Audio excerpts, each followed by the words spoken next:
कानपुर के एक छोटे से गांव में जन्मे बालक अनिरुद्ध कुमार पांडे का मन कभी साधारण खिलौनों में नहीं लगा।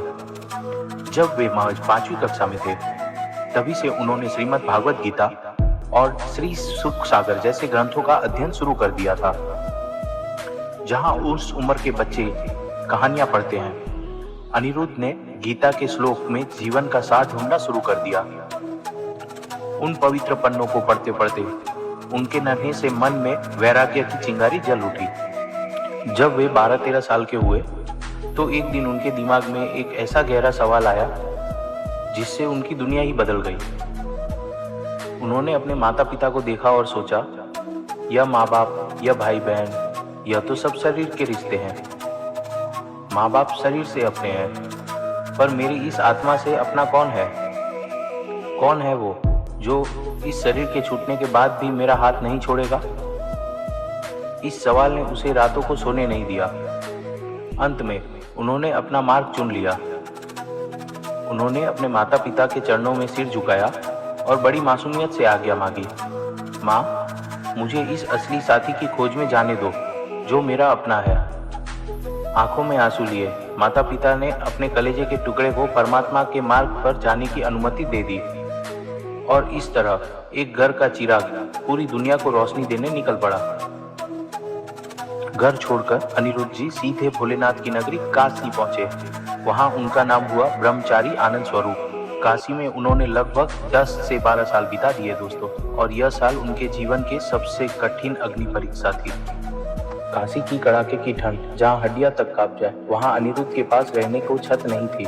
महाराज जी बताते हैं कि वे सिर्फ एक पतली सी चादर और एक लंगोट में पूरा साल बिताते थे। जब रात को गंगा के घाट पर बर्फीली हवाएं चलती थी तो वे ठंड से बचने के लिए किसी कमरे में नहीं छिपते थे। वे पत्थर की सीढ़ियों पर बैठ जाते और भगवान का नाम इतनी जोर से जपते कि ध्यान की अग्नि शरीर की ठंड को सोख लेती। उनका नियम था आकाश प्रीति, यानी जो बिना मांगे मिल जाए वही प्रसाद है। कई बार 3-3, 4-4 दिन तक पेट में अन्न का एक दाना नहीं जाता था। वे गंगा जी का पानी पीकर पड़े रहते। शरीर नीला पड़ जाता, पर किसी के आगे हाथ नहीं फैलाते। वे कहते थे, अगर मेरे परमात्मा मुझे भूखा रखना चाहता है तो मुझे खिलाने वाला कोई नहीं। उन्होंने मौत को कई बार अपने करीब खड़ा देखा, पर उनके चेहरे पर हमेशा एक अलौकिक मुस्कान रहती थी।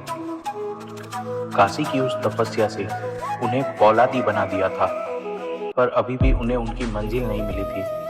तभी उनकी मुलाकात एक महात्मा से हुई जिन्होंने उन्हें राधा नाम की महिमा सुनाई। वे पुकार इतनी गहरी थी कि अनिरुद्ध, जिसका नाम काशी आते ही आत्मा स्वरूप हो गया था, वह सीधा खींचे चले गए वृंदावन। वृंदावन की पावन रज में उन्हें मिले उनके प्राण प्रिय गुरु श्री हित गोविंद शरण जी महाराज, जिसे वे प्यार से बड़े गुरुजी कहते हैं। बड़े गुरुजी ने जब अनिरुद्ध का हाथ थामा तो उन्हें लगा जैसे सदियों की प्यास बुझ गई हो। गुरु ने उन्हें राधा वल्लभ संप्रदाय की दीक्षा दी और नाम रखा प्रेमानंद। गुरु की कृपा से उन्हें समझ आया कि जिस आत्मा की साथी की वो काशी में खोज कर रहे थे और गंगा के घाटों पे ढूंढ रहे थे, वे कोई और नहीं बल्कि वृंदावन की स्वामिनी श्री राधा रानी है। बोलो राधे राधे। आज प्रेमानंद जी महाराज का जीवन एक खुली किताब है। पिछले कई सालों से उनकी दोनों किडनियां फेल है। मेडिकल साइंस के हिसाब से ऐसा शरीर का चलना असंभव है, पर महाराज जी आज भी रोज रात 2 बजे उठकर वृंदावन की परिक्रमा करते हैं। वे हंसकर कहते हैं, यह शरीर मेरा नहीं है, यह तो मेरी किशोरी जी का है। वे जब तक चाहेंगी ये चलेगा। आज उनके पास कोई करोड़ों की संपत्ति या कोई बड़ा आश्रम नहीं है दोस्तों, पर उनके पास वह नाम है जिसने दुनिया को भक्ति का रास्ता दिखाया है।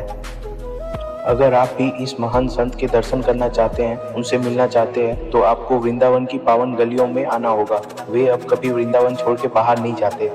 उनकी कहानी हमें सिखाती है कि दुनिया के रिश्ते निभाना जरूरी है, पर अपनी आत्मा के उस असली साथी को कभी मत भूलना। वे आज भी वही निर्देश देते हैं, अपने माता पिता की सेवा करो, पर अपने दिल में उस परमात्मा को बसा लो, क्योंकि वे तुम्हारा वह साथी है जो शमशान के पार भी तुम्हारा हाथ नहीं छोड़ेगा। राधे राधे।